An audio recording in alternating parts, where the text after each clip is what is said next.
మరియు మా ఎస్ఎస్ మరియు వివిధ ప్రార్థనా మందిరాల నుంచి విచ్చేసినటువంటి పెద్దలందరికీ నా యొక్క నమస్కారాలు.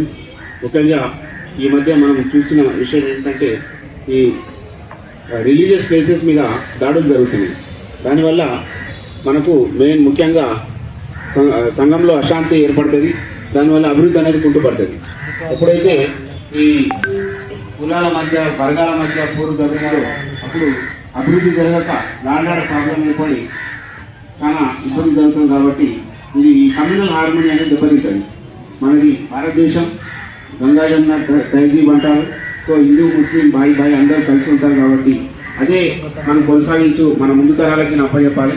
సో కానీ ఈ మధ్య సరే కొన్ని అసాంఘిక శక్తుల ఇంకా వేరే విషయమా అయితే ప్రార్థనా మందిరాలపై దాడులు కంటిన్యూగా జరుగుతున్నాయి. గత 2 months చూస్తున్నాం. హైదరాబాద్లో మరియు షాద్నగర్ శంషాబాద్ రూరల్ ఏరియాలో ఆ ప్రాంతాల్లో ఇట్లా విగ్రహాలను పడగొట్టడం ఇటువంటి దుశ్చర్యలు జరుగుతున్నాయి. సో అవి జరగకుండా మా పై ఆఫీసర్లు మాకు కొన్ని ఆదేశాలు జారీ చేశారు. ఇప్పుడు మొత్తం మా పోలీస్ స్టేషన్ లిమిట్స్లో టోటల్ 113 ప్రార్థనా మందిరాలు ఉన్నాయి. అవి టోటల్ టెంపుల్స్ మరియు చర్చెస్, మసీదు, చిల్లాసు ఈ టోటల్ అన్నిని మేము జియో ట్యాగ్ చేయడం జరిగింది. జియో ట్యాగ్ అంటే అక్కడికి పోయి ఆ ప్రదేశంలోకి పోయి దానికి ఒక లాంగిట్యూడ్ లాటిట్యూడ్ ఇస్తారనమాట. అంటే మేము విజిట్ చేస్తాం. అక్కడికి పోయి మా వాళ్ళు విజిట్ చేస్తున్నారా లేదా అనేది మా సార్కు ఆఫీస్లో కూర్చొని చూసుకోవచ్చు. ఆ ట్యాగ్ చేసాం, జియో ట్యాగ్ అనేది చేయడం జరిగింది. మొత్తం 113 ప్రార్థనా మందిరాలు మేము జియో ట్యాగ్ చేయడం జరిగింది. అందులో భాగంగా ప్రతి మందిరాన్ని మా ఎస్ఐస్ కానీ సెక్టర్ వైజ్గా విజిట్ చేయడం జరిగింది. అక్కడ ఏమేమి ఉన్నాయి అంటే సెక్యూరిటీ పాయింట్ ఆఫ్ వ్యూలో ఏమేమి ఉన్నాయంటే తాళాలు ఉన్నాయా, తలుపులు ఉన్నాయా, దానికి లైటింగ్ ఇల్యూమినేట్ కరెక్ట్ ఉందా లేదా, సీసీ కెమెరా ఉందా లేదా, సెక్యూరిటీ పర్సన్స్ ఎవరైనా ఉన్నారా లేదా, అది పబ్లిక్ ప్లేస్లో ఉందా, ఏ ప్లేస్లో ఉంది, ఐసోలేటెడ్ ఉందా, లేకపోతే అడవి ప్రాంతంలో ఉందా, ఎక్కడ ఉంది, రోడ్డుకు దగ్గర ఉందా, దూరం ఉందా అని ఇప్పటి వరకు అయితే సెక్టర్ వైజ్గా మేము తీసుకోవడం జరిగింది. లాక్ అండ్ గ్రిల్స్ అవి టోటల్ మాకు 113కి 113 ఉన్నాయి. మరియు ఈ లైటింగ్ అనేది టోటల్ ఇంకా 10కి లేదు. అంటే 74 టెంపుల్స్కి ఉంది, 30 మసీద్లకు ఉంది, చర్చెస్ 7 వాటికి ఉన్నాయి. మిగతా ఇంకా 10 వాటికి ఏవి లైటింగ్ కరెక్ట్ లేదనమాట. అంటే ఆ ఊరు చివర అడవి ప్రాంతంలో ఉన్న మందిరాలు కానీ మసీదులు కానీ కావచ్చు చిన్నవి. అదేవిధంగా total number of places having CCTV ఫుటేజ్గా మేము అంటే మీ సహకారంతో ఏర్పాటు చేయడం జరుగుతుంది. ఇప్పటివరకు మా దగ్గర 24 మందిరాలకు సీసీ ఫుటేజ్ ఉంది. మొత్తం 113కు 24 మందిరాల్లో ఉంది పని. కానీ అది మనం అందులో డిఫరెంట్ టైప్స్ ఆఫ్ వెరైటీస్ ఉన్నాయి. మనకు మినిమం 7,000 నుంచి స్టార్ట్ అయితే ₹1,00,000 దాకా ఉన్నాయన్నమాట సీసీ కెమెరాస్. సో మనం దాన్ని బట్టి ఇప్పుడు కరెంట్ లేని దగ్గర సోలార్ సిస్టమ్తో ఒక చిన్న సీసీ ఫుటేజ్ వచ్చింది. అంటే సీసీ కెమెరా అది ఓన్లీ ₹7,000. అది ఈజీ ఉంటుంది మనకు. సరే ఇప్పుడు సార్ మొత్తం వివరిస్తాడు.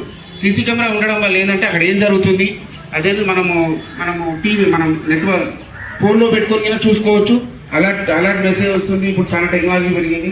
సో దానివల్ల ఏంటంటే మనం దాని మీద నిఘా పెట్టుకోవచ్చు. ఇప్పుడు ఇన్ని గుళ్ళల్లో ఓన్లీ పోలీసు మేము ఉన్న 60 మంది పోలీసులను చూడాలంటే చాలా కష్టమవుతుంది. ఇప్పుడు మా కరీంనగర్ మండలి 50 విలేజెస్ ప్లస్ టౌన్లో 28 కౌన్సిలర్స్, ఇన్ని ప్లేసులు ఓన్లీ పోలీసు ఒకరే చూడాలంటే కాదు. సో వీటి సెక్యూరిటీకి మీ యొక్క సహకారం అవసరం. అందులో భాగంగా ఈ సమావేశం ఏర్పాటు చేయడం జరిగింది. సో మీ పెద్ద మనసుతో ఆలోచించి మీరు సీసీ కెమెరాలు ఏర్పాటు చేసుకుంటారని, దానికి కాదు మా పోలీస్ పర్సన్స్ మీ దగ్గరకు వస్తారు, మీకు ఎల్లవెల్లని సహకరిస్తారు. మీ నుంచి మేము కోరుకునేది ఏంటంటే ప్రతి ఒక్క టెంపుల్లో మినిమం ఒక సీసీ కెమెరా ఎంట్రన్స్లో ఒక సీసీ కెమెరా అమర్చాలని మా యొక్క అభ్యర్థన. ఇప్పుడు ఇంకా కొన్ని విషయాలు సార్ గారు మాట్లాడుతూ భక్తులు తర్వాత చర్చ్ పాస్టర్స్ మామూలందరికీ నా నమస్కారం. మీ అందరూ చెప్తా ఉన్నారు ఏదో అవుతుంది నిజంగా మనకడ ఏమవుతుంది. మన డెమోక్రటిక్ కంట్రీ, ఈ కంట్రీలో ఎక్కడొక చిన్న చూడడం సంఘటన జరుగుతుంది. దాన్ని భూతత్వం లాగపెట్టి చూడడం మనం అలవాటు చేసుకున్నాం. అది ఎవరికి మంచిది కాదో నేను అనుకుంటున్నాను. మొన్న మనకు రీసెంట్గా జరిగిన విగ్రహం దొంగతనము అనేది అందరు చెప్తా ఉన్నారు. దీంట్లో మిచీఫా దొంగతనం అనేది పోలీసు వాళ్ళు వెరిఫై చేస్తారు. దీనికంటే ముందు రాద్ధాంతాలు చాలా చేస్తూ ఉంటారు. ఇక్కడ ముఖ్యంగా తెలుసుకోవాల్సింది విగ్రహ ప్రతిష్టాపన జరిగిన తర్వాత పాత విగ్రహం తీసేసి పక్కన పెట్టడం జరుగుతుంది. మనము ఒక్కసారి ఒక విగ్రహం తీసిన తర్వాత శక్తి కోల్పోతున్న విషయం ఎంత తెలిసిన విషయాలు కొత్త చెప్పాల్సిన అవసరం లేదు. ఆ విగ్రహాన్ని తీసుకెళ్ళి మనం ఎక్కడ చేస్తాం, ఏం చేస్తాం, నిమజ్జనం చేసుకోవాలి. అప్పుడు పెట్టిన పెద్దలు ప్రతిష్టాపన జరిగిన తర్వాత ఆలోచించి ఆ విగ్రహం తీసుకెళ్ళి నిమజ్జనం చేస్తే ఎటువంటి ఇష్యూలు ఉండవు. చాలా గుళ్ళల్లో ఇప్పటికీ అందరూ చేసే తప్పులు ఇవే. ఇంట్లో మనము ఒక దేవుడి ఫోటో తీసుకొచ్చుకొని 10 సంవత్సరాల పాటు పూజ చేస్తాం, చిన్నగా చినిగిపోయడము డ్యామేజ్ కావడంతో పక్కన పడేస్తూ ఉంటాం. బట్ పడేసిన వస్తువుని తీసుకెళ్ళి ఎక్కడ నిమజ్జనం చేయాలన్న ఆలోచన ఆ భక్తులకు ఉండాలి. మనకు చిన్న ఏదైనా తేడా వస్తే మనోభావాలు దెబ్బతిని ఫీల్ అవుతూ ఉంటాం. మనోభావాలు భగవంతుడికి, మరి మీకున్న మనోభావాలు భగవంతుడికి ఉండవా? మరి భగవంతుని అంత ఆరాధించిన మీ పెద్ద మనసులు, మీ మనోభావాలు మరి భగవంతుని తొలగించిన తర్వాత